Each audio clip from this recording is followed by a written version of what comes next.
Every doctor at the hospital wants to help patients. That's why they went to medical school. They genuinely care. But the hospital's billing system rewards more procedures, not better outcomes. Every test ordered generates revenue. Every scan, every lab work, it's all billable. So doctors might order tests that aren't strictly necessary.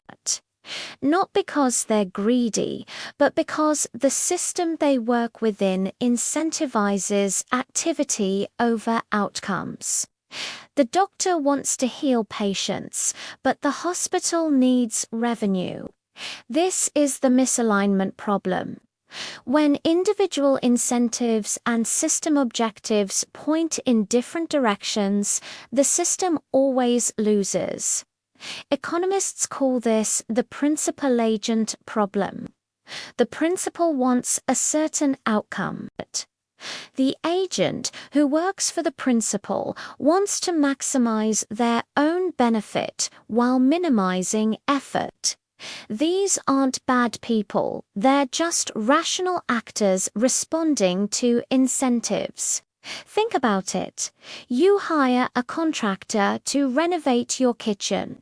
You want quality that lasts 20 years. They're paid a flat fee and want to finish as quickly as possible. Since you can't watch them every minute, they know some problems won't show up for years, long after they're gone. Their incentive: do the minimum work at maximum speed. Or consider a CEO. Shareholders want sustainable growth over decades, but the CEO's stock options often vest in 3 to 5 years. Their incentive is to boost the stock price now, maybe by cutting research and development or taking on debt for an acquisition.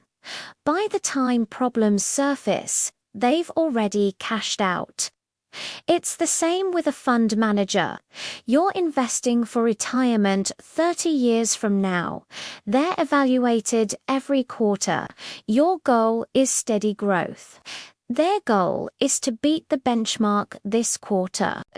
So they might take big risks with your money. If it pays off, they get a bonus. If it fails, you're the one who loses.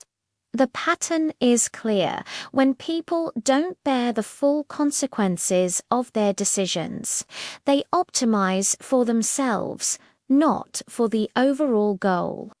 This problem gets even worse when you add metrics, because we often measure the wrong thing. Organizations can't always measure outcomes directly, so they measure activities instead. Then, people just optimize for the metric, not the actual goal. Take healthcare again. You can't easily measure patient health, so hospitals measure procedures performed. The result: a surgeon who prevents a surgery through physical therapy earns nothing. A surgeon who performs an unnecessary surgery might earn tens of thousands. In fact, research shows that 20 to 30% of medical procedures in the US are unnecessary. It happens in education too. We can't perfectly measure well-educated students, so schools measure test scores. What happens? Teachers start teaching to the test, drilling patterns and skipping things like art, music, and critical thinking. Test scores might go up, but actual education doesn't. Or policing. We can't easily measure community safety, so departments measure arrests. The result: officers target easy arrests for minor infractions. Arrest numbers climb, but crime doesn't necessarily decrease. Sometimes it gets worse, because aggressive policing can damage community trust. Organizations measure what's easy: procedures, scores, arrests, hours worked, but once a measure becomes a target, it stops being a good measure. If misalignment is this destructive, how do you fix it? You can't eliminate it entirely, but you can definitely narrow the gap. One strategy is to stop paying for activity and start paying for outcomes. Some healthcare systems are now using a model where doctors get paid a set amount per patient per year, regardless of procedures. Suddenly, prevention makes financial sense. Keeping patients healthy actually reduces costs. Another strategy is to align time horizons. Give executives stock that vests over 5 or 10 years and can't be sold right away. Now, their wealth depends on the long-term success of the company, not short-term tricks. You can also create shared risk. In banking, some firms have clawback provisions. If a trader's deals make a profit now but cause big losses later, their bonuses can be taken back. This aligns incentives with stability, not just short-term gains. Every doctor wants to help patients, but they work in a system that pays for procedures, not health.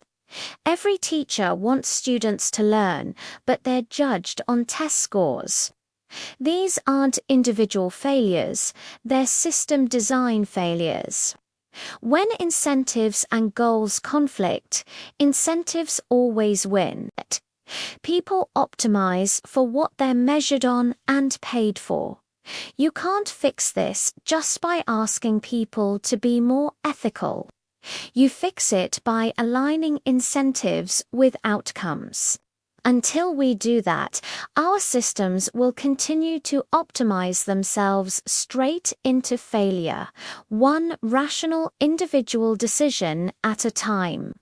Thanks for watching.